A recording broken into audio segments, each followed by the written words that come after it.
নিৰ্বাচনৰ পূৰ্বে ৬ জনগোষ্ঠীয়ে জনজাতিকৰণ বিচৰা নাই। মুখ্যমন্ত্ৰীৰ মন্তব্যত ক্ষোভত ফাটি পৰিছে জনগোষ্ঠীয় নেতৃবৰ্গ। পুনৰবাৰ মুখ্যমন্ত্ৰীৰ ঘোষণা, এয়া দীঘলীয়া প্ৰক্ৰিয়া, সময় লাগিব। ৬ জনগোষ্ঠীৰ জনজাতিকৰণ বিষয়টো সমাগত বিধানসভা নিৰ্বাচনৰ পূৰ্বে সকলো পক্ষৰ বাবেই এটা অত্যন্ত স্পৰ্শকাতৰ বিষয়। মন্ত্ৰীগোটৰ প্ৰতিবেদন দাখিলৰ পিছত জনগোষ্ঠীকেইটাৰ নেতৃবৰ্গৰ প্ৰতিক্ৰিয়াত কিছু পৰিমাণে উৎসাহিত হৈ পৰিছিল বিজেপিৰ নেতৃত্ব। কিন্তু মঙলবাৰে মুখ্যমন্ত্ৰীয়ে দিয়া এটা মন্তব্যই জনগোষ্ঠীকেইটাৰ মাজত ব্যাপক প্ৰতিক্ৰিয়াৰ সৃষ্টি কৰিছে। হঠাতে মুখ্যমন্ত্ৰীয়ে কৈ দিলে, জনজাতিকৰণ জনগোষ্ঠীকেইটাৰ নেতৃত্বই নিৰ্বাচনৰ পূৰ্বে বিচৰা নাই।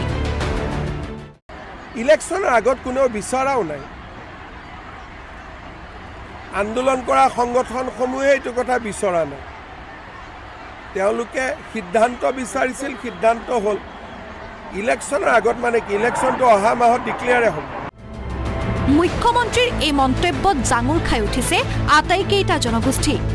আটাছুৰ সভাপতি বসন্ত গগৈয়ে মুখ্যমন্ত্ৰীক এনে মন্তব্যৰ পৰা বিৰত থাকিবলৈ আহ্বান জনোৱাৰ লগতে নিৰ্বাচনৰ পূৰ্বে জনজাতিকৰণ নহ'লে বিজেপিয়ে তাৰ উচিত প্ৰত্যুত্তৰ পাব বুলি কঠোৰ সকিয়নি দিছে।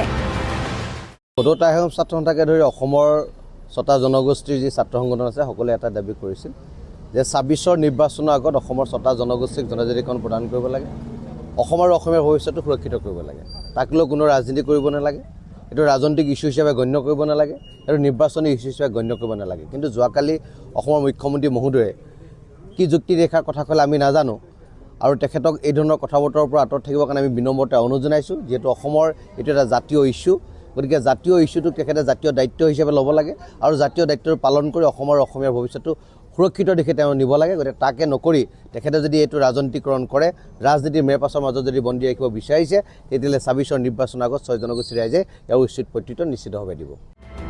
চাহ জনজাতি ছাত্ৰ সন্থাৰ সভাপতি জগদীশ বৰাইও মুখ্যমন্ত্ৰীক এনে টুলুঙা মন্তব্য নিদিবলৈ সকিয়নি দি ক'লে, চৰকাৰে প্ৰকৃত কথাবোৰ লুকুৱাব বিচাৰিছে। চৰকাৰে এতিয়া অসমৰ জনতাক জনাব লাগে তেওঁলোকে প্ৰতিবেদন কেন্দ্ৰলৈ প্ৰেৰণ কৰিলে নে নাই, জনজাতিকৰণ প্ৰক্ৰিয়া কিমান আগবাঢ়িল। বৰ্তমান সময়ত যিটো প্ৰতিবেদন দাখিল কৰা হ'ল বিধানসভাত, সেই প্ৰতিবেদনৰ প্ৰক্ৰিয়াটোক আচলতে ভাৰত চৰকাৰে দাখিল কৰা হ'ল নে নাই, বা দাখিল কৰিবৰ কাৰণে যিখিনি ৬টা জনগোষ্ঠীৰ ঐক্যমঞ্চৰ নেতৃত্ববৰ্গৰ লগত আলোচনা কৰি যিসমূহ আখুৱা আছে, সেই আখুৱাখিনি শুধৰণি কৰাৰ ক্ষেত্ৰত কি ব্যৱস্থা লৈছে, প্ৰথমে চৰকাৰে সেইটো স্পষ্ট কৰক, তাৰ পাছত বাকীখিনি কথা আগবাঢ়িব। গতিকে এনেকুৱা ধৰণৰ তলমুঙা মন্তব্যৰে ৬টা জনগোষ্ঠীৰ আচলতে জনজাতিকৰণৰ এই যিটো চেণ্টিমেণ্টক আচলতে মানে এটা জ্বলা জুইত ঘিউ ঢলাৰ দৰে কাম কৰিব নালাগে, অন্যথা কিন্তু নিজে চৰকাৰে বিপদত পৰিব। পুনৰ ৰাইজ কিন্তু আমি ৰাজপথলৈ ওলাই আহিবৰ কাৰণে বাধ্য হ'ম। কোচ ৰাজবংশী ছাত্ৰ সন্থাৰ সাধাৰণ সম্পাদক সোণাধৰ ৰায়ে মুখ্যমন্ত্ৰীৰ মন্তব্যৰ ওপৰত কঠোৰ প্ৰতিক্ৰিয়া প্ৰকাশ কৰি ক'লে, আমি প্ৰতিবেদনখনক লৈ সন্তুষ্ট নহয়।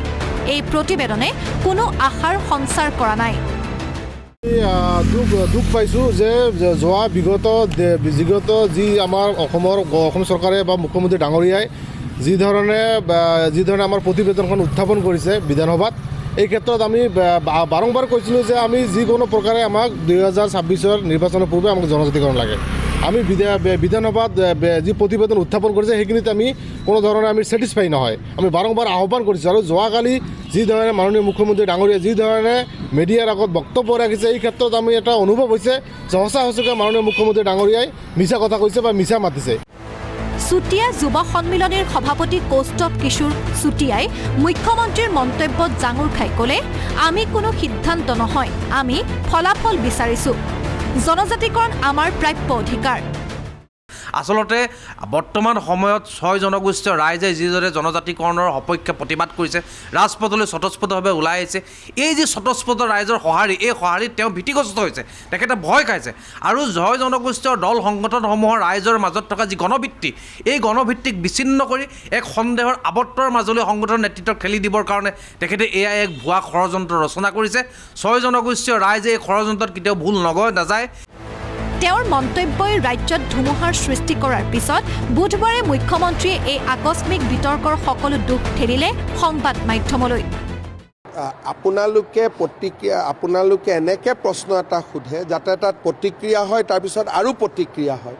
গতিকে আপোনালোকেও অসমৰ পৰিৱেশটো চাই কিছুমান প্ৰশ্ন আপোনালোকেও সুধিব নালাগে। আপোনালোকে মোৰ পৰা এটা প্ৰতিক্ৰিয়া লৈ আকৌ সংগঠনকেইটাক গৈ সুধিব, হিমন্ত বিশ্ব শৰ্মাই এনেকৈ ক'লে, আপুনি কি ক'লে? কিন্তু গুৰিটোতো মই নহয়, গুৰিটো আপুনিহে। এইটো মোৰ ভাষণ নহয়। আপুনি মোক এটা সুধি লয়, সুধি পেলাই তাতে গৈ পেলাই পূৰাটো নকয়, আধা কয় যে হিমন্ত বিশ্ব শৰ্মাই কৈছে যে নহয় বুলি। তাৰ পিছতে মুখ্যমন্ত্ৰীয়ে পুনৰ ক'লে জনজাতিকৰণৰ প্ৰক্ৰিয়াটো এক দীঘলীয়া প্ৰক্ৰিয়া আৰু তাৰ বাবে যথেষ্ট সময় লাগিব। মই কি কৈছোঁ যে প্ৰক্ৰিয়াটো দীঘলীয়া, সংসদ যাব, কেবিনেট যাব, দীঘলীয়া প্ৰক্ৰিয়া এটা তেওঁলোকেও জানে। কিন্তু আপুনিতো মোৰ প্ৰতিক্ৰিয়া ল'ব যোৱা মানুহখিনিক এই গোটেইখিনি কথাটো কোৱা নাই। সেইকাৰণে এইটোৱে ডেঞ্জাৰ কথা। বহুত ঘটনাৰ পিছত মাৰপিট, আন্দোলন, গুলীয়াগুলীলৈকে হৈ যায়, গুৰিটো ইয়াত লুকাই থাকে যে আধা কথা প্ৰচাৰ কৰা। সেইকাৰণে মই কষ্টই পাওঁ, কিন্তু আপোনালোকক সন্তুষ্ট কৰিবৰ কাৰণে আহি উত্তৰকেইটা দিব লাগে। ব্যুৰ' ৰিপৰ্ট, আসাম টক্স।